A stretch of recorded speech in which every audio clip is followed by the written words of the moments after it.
Hi, it's Kevin. Welcome to Relationship Ready. Today we're going to talk about expectations.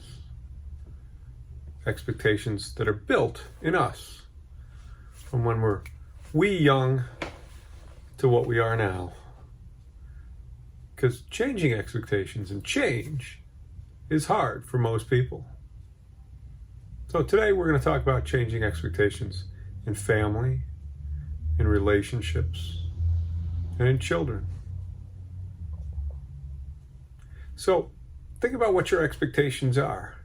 Are you somebody who always imagined what your wedding would be and the glory and pageantry of it, or of escaping to just be with the one that you love, or being with multiple people? And maybe that's played out to some extent, and maybe it hasn't, because expectations drive us towards our goals. They're a great motivator, but they don't always come true. Family, the old great American dream of 2 cars in the driveway, a house, and a chicken in every pot. That's a very white, male, misogynistic dream of the American dream. Because who was cooking the chicken in every pot?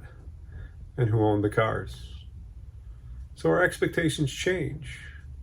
In relationships, do you always search for the one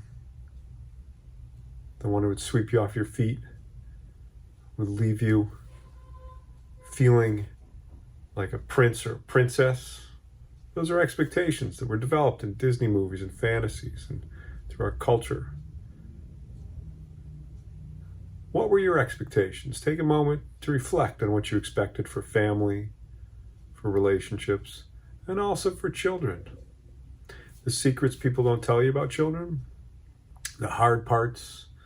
It's like, oh, potty training, oh, teens are miserable. Yeah, well, what about the details of those? Do you have family and people in your inner circles who share with you how difficult those things really are and how wonderful those really are? So are your expectations aligned with who you are? Do you generally have positive expectations? Do you generally have negative expectations? What do you expect of yourself and others, in your relationships, in your family, in children? Do you expect to never have children? And then, wow, maybe you do have them someday. Is that because your expectations changed, or because it's a surprise?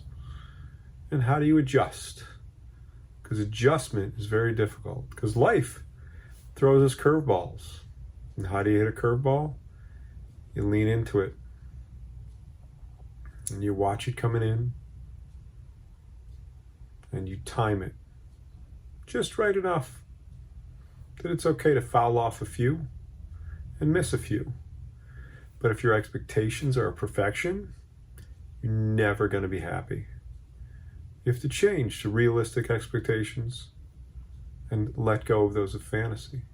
It's really hard to do.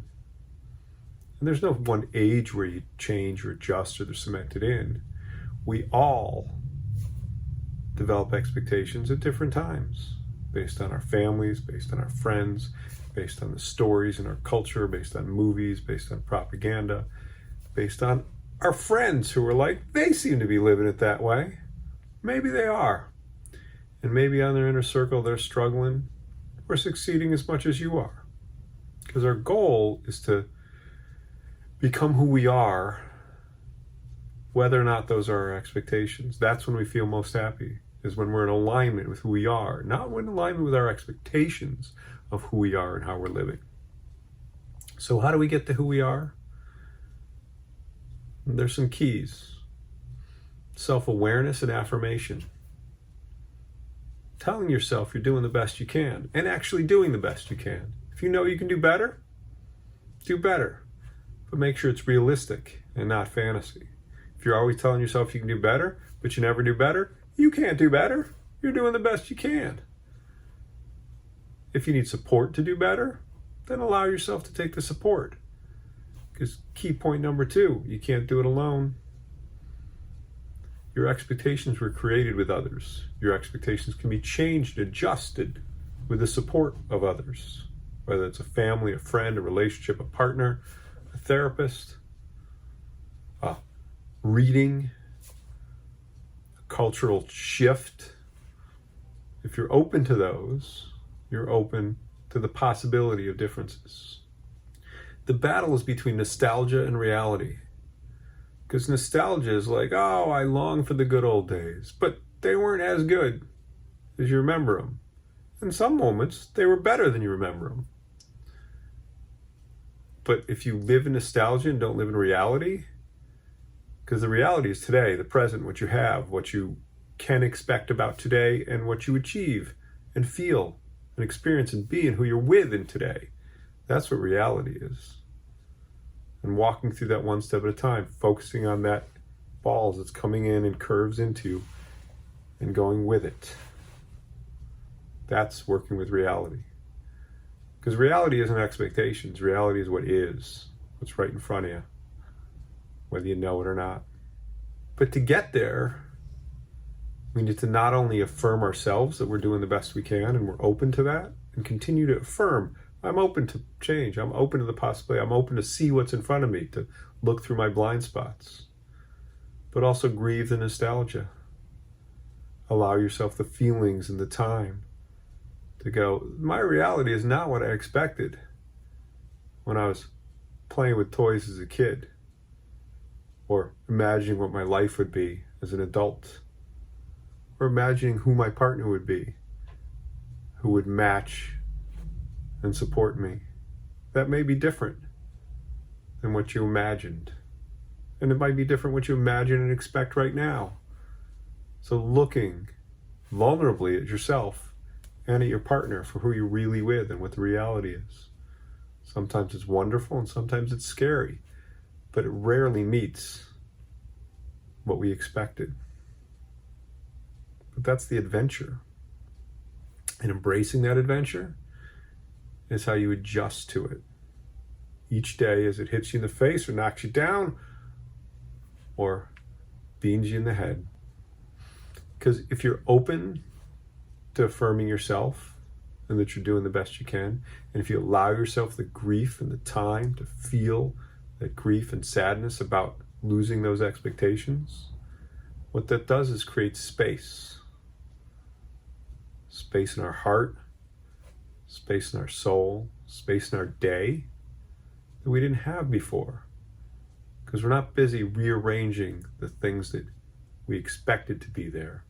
We're busy moving forward into the things that are really there and with the people who are really with us, who are pouring into us and we're pouring into also.